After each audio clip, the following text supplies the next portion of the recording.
Welcome back mga kajunjun. So ngayong araw ay di tayo makatulog. Kung nga ba alam bakit ganon. Kahit anong gawin natin di tayo makatulog, kaya mag-i-edit na lang tayo ngayon. So ngayong araw po meron po tayo ditong bracket ng Yamaha Aerox 155. Tinanggal po natin siya dahil meron na siyang oxidation. Yan. Kinakalawang na po yung mga ano niya, yung kanyang bakal, kaya pipinturahan po natin siya ng bago. Pero bago yun, kailangan muna natin tanggalin tong pintura para matanggal natin yung mga kalawang. Bago ko nga pala kinabit ito sa aking Yamaha Aerox, ay nabili ko lang din po ito sa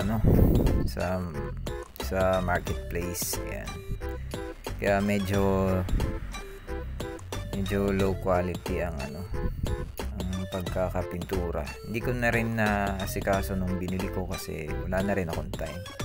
At ngayon nga, yung nabasa siya ng ulan, ngayon lang ako nagkaroon ng oras para malinisan ito. At ayan na po ang result ng ating paglilinis. Ayan. Medyo okay na yan sa akin. Kontento na ako dyan.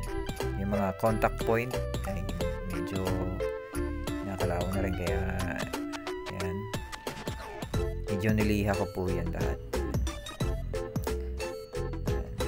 At satisfied na ako dyan sa aking pagkakaliha, kaya tingin ko okay na yan.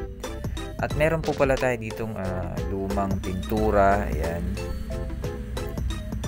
lumang tira-tirang pintura. Siguro tingin ko pwede pa naman ito. Tabayan nyo na lang po sa mga susunod pa.